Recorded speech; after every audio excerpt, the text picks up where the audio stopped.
आप सभी लोगों को साना मैथ्स क्लासेस में स्वागत है। आज परसेंटेज के दूसरे टाइप का क्वेश्चन लेकर मैं बता दूं, साना मैथ्स क्लासेस में पूरी कंप्लीट मैथ्स दिया जा रहा है विथ शॉर्ट ट्रिक के साथ दिया जा रहा है और यहाँ पे टाइप वाइज पूरा मैथ्स को ख़त्म करा जा रहा है। अगर ये क्लासेस आपने देख ली तो इससे बाहर नहीं जाना है, मैथ्स इससे बाहर का नहीं आना है, इससे बाहर नहीं जाएगा। आप एसएससी सीजीएल तक की तैयारी कर लीजिए और ये टाइप आपने पढ़ दिया। मैंने आज 1 महीने से ज़्यादा हो गया कि मैं परसेंटेज के टाइप से बता रहा हूँ और इतने टाइप्स के क्वेश्चन बनते हैं एग्जाम में। आप इसको टाइप को बनाइए, उसके बाद प्रैक्टिस करिए, आपका इससे बाहर नहीं जाएगा।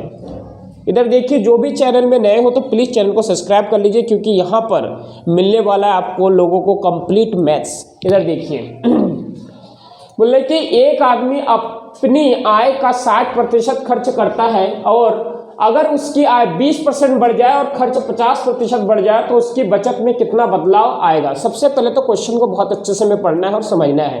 बोले कि एक आदमी अपने आय का 60% खर्च करता है। सुनिए, कोई भी चीज़ अपने आप अगर प्रतिशत की बात करो तो 100% मान लीजिए आप। क्या बोले, अपनी आय का 60% खर्च करता है। तो एक बात मुझे बताइए, आय,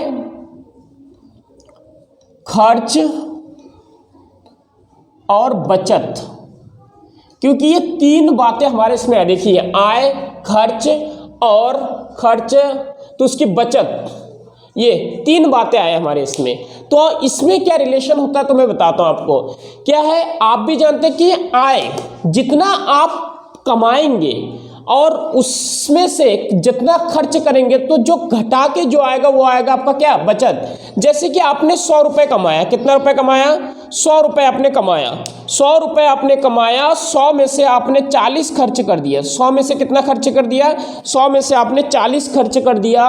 तो 100 में से अगर आपने 40 खर्च कर दिया तो फिर बचा कितना, बचा आपका 60। तो इस प्रकार से इसमें ये है। अब ये बोले कि एक आदमी अपनी आय का 60% खर्च करता है। सुनिए, अगर मैं मान लेता हूँ कि प्रतिशत में होता है तो मैं मान लेता हूँ कि 100 कमाता है। कितना कमाता है, 100 कमाते हैं और खर्च वो 60 कर देता है। तो 100 का 60% 60 होगा, 60 खर्च करते तो बचाएगा कितना। तो देखिए, 100 में से 60 जाएगा, बचाएगा कितना, 40। सीधी सी बात है कि वो कितना बचाएगा, 40 बचाएगा। इसमें कोई दिक्कत नहीं होनी चाहिए। दूसरी बात बोले, अगर सेकंड कंडीशन क्या बोले, अगर उसकी आय 20% बढ़ जाए। सुनिए, आय पहले कितना था, 100 था, अब कितना बोले, 20% अगर बढ़ जाए तो 20%, 100 का अगर 20% बढ़ जाएगा तो कितना हो जाएगा, 120।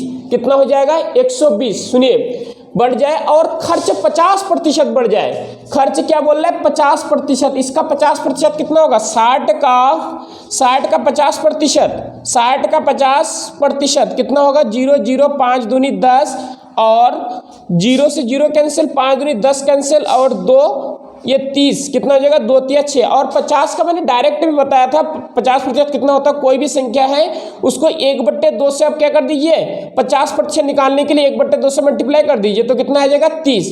तो बोले 50% बढ़ जाता है। तो पहले था 60, पहले कितना था, 60 है। तो 60 में जब 50% बढ़ाने पर कितना, 50% कितना है, 30 है। तो 60 में 30 बढ़ जाएगा तो कितना बचेगा, कितना हो जाएगा, 90 हो जाएगा। कितना हो जाएगा, 90 हो जाएगा। एक बात सुनिए जरा, वो आय करा उसने कितना, 120, खर्च करा उसने 90, तो फिर बचत कितना हुआ उसका, तो 90 120 में से जब 90 को आप घटाओगे तो कितना बचेगा, 30 बचेगा।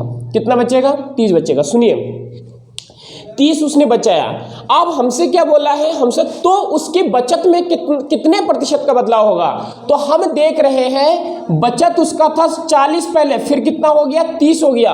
तो क्या हुआ बचत में, तो बचत में आप देख रहे हैं कि कमी हुआ है। बचत में क्या हुआ है, कमी हुआ है। कितने का कमी हुआ, अच्छा कमी हुआ तो बोले प्रतिशत, कितने प्रतिशत का बदलाव हुआ, तो कितने प्रतिशत, तो कमी प्रतिशत निकालना है ना, क्योंकि उसकी बचत में क्या हुआ है, कमी हुआ है। उसकी बचत में क्या हुआ है, कमी हुआ है। तो उसकी बचत में अगर कमी हुआ है तो कमी प्रतिशत निकालिए। आप क्या निकालिए, कमी प्रतिशत। कमी प्रतिशत का मैंने क्या बताया था, कमी प्रतिशत का मैंने बताया था इन दोनों का डिफरेंस, इन दोनों का अंतर कितना है, तो इन दोनों का अंतर है 10। कितने का अंतर है, 10। सुनिए, और कमी के लिए क्या, कमी के लिए इन दोनों में से अधिक वाला वैल्यू, मैंने सारा कुछ बता रखा है। कमी के लिए इन दोनों में से अधिक वाला वैल्यू कौन सा है, 40। अधिक वाला वैल्यू कौन सा है, 40 है। इन दोनों में से अधिक वाला वैल्यू कौन सा है, 40 है। 0 से 0 कैंसिल, और 1/4, और 1/4 का मैंने बताया था आप लोगों को कि कितना प्रतिशत होता है, 25%, यानी कि 25% की क्या हुआ है, कमी हुआ है। जिनको आता है ठीक है, जिनको नहीं आता है, प्रतिशत के लिए क्या करिए आप 100 से मल्टीप्लाई कर डालिए। प्रतिशत के लिए आप क्या करें, 100 से मल्टीप्लाई कर दीजिए। देखिए 4 दूनी 8 और 4 पंजे 20, तो कितना प्रतिशत, 25%। जैसे आपके चलेगा, देखिए सबसे पहले बहुत अच्छा समझना है क्या है, पहले क्या बोला उसने, एक आदमी अपने आय का 60% खर्च करता है, तो 100 कमाया उसने, 60 खर्च करा, 100 कमाया उसने, 60 खर्च करा, तो बच्चा कितना उसने, 40 बचा। ठीक है, पहला कंडीशन खत्म। अगर उसकी आय 20% बढ़ जाए, अगर उसकी आय कितना प्रतिशत बढ़ जाए, 20, यानी कि 100 से 120 हो गया, क्योंकि 20% बढ़ गया ना। इसका 20% कितना है, इसका 20%, 100 का 20% कितना है, ये है 10%, इसका डबल, तो 20%, इसका 20% बढ़ गया, कितना हो गया, 120 हो गया, कोई दिक्कत नहीं है। और बोले खर्च 50% बढ़ जाए, और खर्च 50, तो खर्च पहले इतना होता था, इसका 50% बढ़ गया, तो इसका 50% अगर बढ़ जाएगा तो कितना हो जाएगा, 50%, कोई भी चीज का 50 कितना होता है, उसका हाफ होता है, तो 60 पहले से ही है, 60 पहले से, इसका हाफ कितना, इसका हाफ 30, और 30 अगर 60 में से 30 जुड़ जाएगा तो कितना हो जाएगा, 90 हो जाएगा, यानी कि उसका खर्च कितना हो गया, 90 हो गया। अच्छा, 120 कमाया उसने, खर्च उसका 90 कर दिया, तो बचा कितना उसका, तो बचा उसका 30। अच्छा, तो फिर बचत में क्या परिवर्तन होता है, आप देखो कि बचत में कमी हो गया। पहले वो 40 रुपए बचत करता था, आप कितना 30 रुपए बचत कर पाता, तो बचत में क्या हो गया, कमी हो गया। कितने की कमी हुई, तो ये कमी प्रतिशत मैंने निकाल दी। कमी प्रतिशत निकालने के लिए इन दोनों का डिफरेंस, कमी के लिए नीचे अधिक वाला वैल्यू कौन सा है, 40 है। तो इस प्रकार से हमारा ये कंप्लीट, इस प्रकार से हमारा ये फर्स्ट क्वेश्चन क्या हो गया, कंप्लीट हो गया। हमारा सेकंड क्वेश्चन देखिए, बहुत ही बेहतरीन और इसी प्रकार का ही क्वेश्चन है। सेकंड क्वेश्चन देखिए क्या है, सेकंड क्वेश्चन इधर देखिए। सेकंड क्वेश्चन बोल रहा है कि राम अपनी आय का 80% खर्च करता है। देखिए आय, खर्च और बचत, 3 हेडिंग होनी चाहिए। पहले बोल रहे कि राम अपनी आय का 80% खर्च करता है, तो प्रतिशत की जैसी बात आए तो हम 100 मान लेते हैं कि राम कमाता कितना है, राम कितना कमाता है, राम 100 कमाता है। अच्छा, खर्चा कितना करता है, खर्च 80% करता है, तो 100 का 80% कितना हो जाएगा, 80। 100 का 80% कितना हो जाएगा, 80। अगर अच्छा, तो फिर बचत कितना हुआ उस हिसाब से, फिर तो बचत कितना हुआ, 20 का बचा है उसने, कितना बचा है, 20, क्योंकि कमाया इतना, खर्च इतना करा, तो बचत उतना हुआ। ठीक है, अगर फिर कंडीशन सेकंड बोला, अगर उसकी आय 40% बढ़ जाए, उसकी आय कितना प्रतिशत बढ़ जाए, 40, तो 100 से अगर 40% बढ़ाएंगे तो 140 हो जाएगा।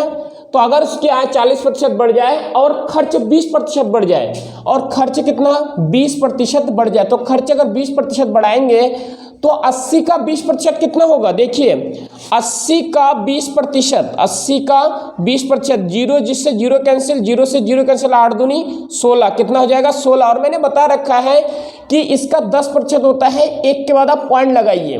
जैसे 80 का 10% कितना होता है, एक के बाद आप पॉइंट लगाए तो इसका 10% है, तो 20% इसका डबल हो जाएगा। 20% क्या हो जाएगा, इसका डबल हो जाएगा, तो 8 दूनी 16। मैंने ये भी बता रखा है कि 80 का 20%, कोई किसी का भी 20% निकालना है, 1/5 से मल्टीप्लाई कर दीजिए। क्या करिए, 1/5 से, देखिए 5 एक कम 5 और 5 छिंग 30, यानी तब भी 16। आप जैसे भी निकालिए कोई दिक्कत नहीं है। यानी कि 80 पहले था, 20% मतलब 20% खर्च उसका ज़्यादा हो जाता है, तो कितना होता है, तो 80 में आप 16 जोड़िए। 80 में कितना जोड़ेंगे, 16। 80 में 16, ये इसका कितना है, 20% है। ये बढ़ोतरी कितना हुआ, इसका बढ़ोतरी हुआ 40%। कितना बढ़ोतरी हुआ, 40%।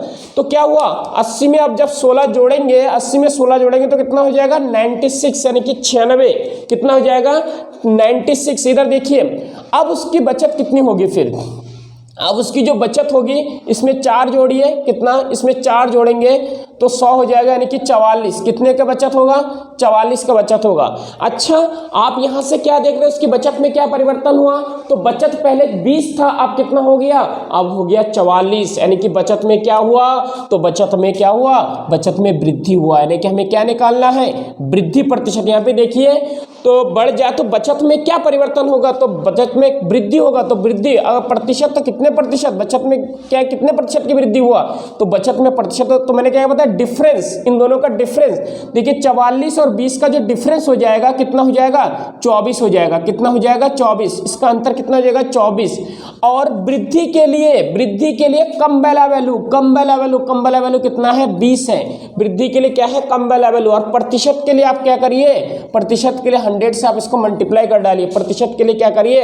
100 से मल्टीप्लाई कर, जैसे 0 से 0 कैंसिल हो, 2 पंजे 10, इस प्रकार से 5 चौको 20, हासिल लगे 2 और 5 दूनी 10 और 2 12। कितने प्रतिशत की वृद्धि हुई? तो 120% की वृद्धि हुई। कितने प्रतिशत की वृद्धि हुई? 120% की वृद्धि हुई। Thank you.